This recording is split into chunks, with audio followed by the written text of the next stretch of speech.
Hello dear friends. So I welcome you all of you to my YouTube channel Geometry Mathematics.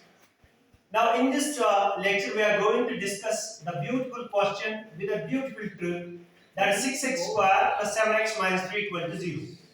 We will find the roots of this equation by means of a simple trick that will take much so small time, less time in which you can be able to find the roots of the equation.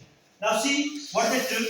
First of all, हम क्या करेंगे यहाँ पर जो x square का coefficient है और यहाँ पर जो ये कांस्टेंट टर्म, इन दो को आप मल्टीप्लाई करेंगे। तो इनको आप अगर आप मल्टीप्लाई करेंगे तो क्या आएगा 6 into 3 आएगा 6 into 3 that will be equal to 18.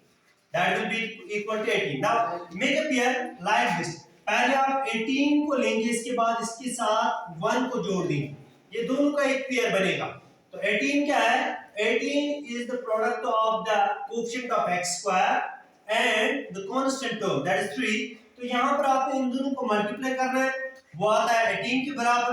After then आपने इसके साथ 1 को जोड़ देना है, तो ये एक पेयर बनेगा। अब क्या आप करेंगे, सबसे पहले आपको 2 से डिवाइड करना है 18 को, लेकिन साथ ही साथ अगर आप 2 से डिवाइड कर रहे हैं 18 को तो साथ ही साथ 1 को मल्टीप्लाई करना है 2 से। तो क्या करेंगे आप 2 से 18 को आप डिवाइड करेंगे, 2 9 is 18, साथ ही साथ इसको 2 से आपको मल्टीप्लाई करना है, 2 1 is 2। द नेक्स्ट पेयर आपका बनेगा 9, 2। अब आप देखिए ये जो आपका पेयर बनता है does it satisfy the condition, इनका जो डिफरेंस आ रहा है 7 के बराबर, जो मिडिल टर्म का कोएफिशिएंट है। अगर आ रहा है तो ठीक है, अगर नहीं आ रहा है तो फिर से आपको प्रोसीड करना है, ठीक है। तो हम क्या करेंगे, यहाँ पे आप देखेंगे 9 minus 2 वो कितना आएगा 7। हाँ एग्जैक्टली दैट इज 7, ठीक है। अब हम क्या करेंगे, अब आप इस इक्वेशन को लेंगे 6x स्क्वायर प्लस 7x, इसके बजाय आप लिखेंगे प्लस 9x माइनस 2x, इसके बाद minus 3 equal to 0। Now this become the question जिसमें आपने स्प्लिट की मिडिल टर्म को आपने स्प्लिट किया into two terms, that 9x minus 2x।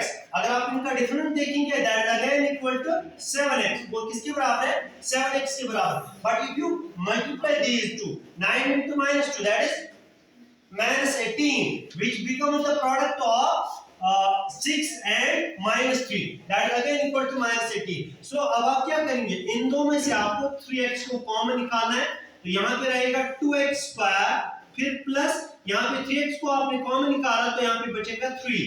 After then यहाँ पर आप -1 को कॉमन निकालेंगे क्योंकि माइनस है तो दोनों में कॉमन है, तो इसको आप कॉमन निकालेंगे तो यहाँ पे क्या बचेगा, यहाँ पे आपको आएगा 2x प्लस 3 इक्वल टू 0। तो क्या बचा आपने 3x, इन दो में से आपने कॉमन लिया तो यहाँ पे बचा 2x प्लस 3। आफ्टर देन आपने यहाँ पे इन दो में से -1 को कॉमन निकाला तो यहाँ पे आता है 2x प्लस 3। अब यहाँ पे जो कॉमन फैक्टर है दैट इज 2x प्लस 3, इसको आप कॉमन निकालेंगे तो अंदर क्या बचेगा आपका, यहाँ पे आएगा 3x minus 1 equal to 0।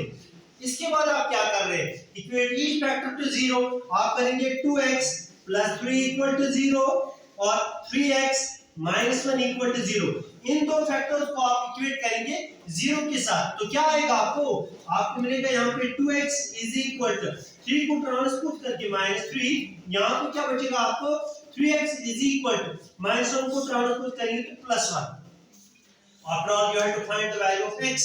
Now यहाँ पे x का वैल्यू जब आप निकालेंगे this -3, ये 2 आप ट्रांसपोज करेंगे तो डिवाइड होगा, यहाँ पर भी x इक्वल टू 1, ये 3 आप ट्रांसपोज करेंगे तो डिवाइड होगा।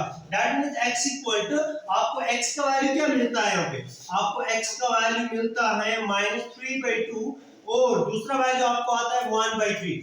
Now these are the roots of the equation. These are the roots of the equation, quadratic equation.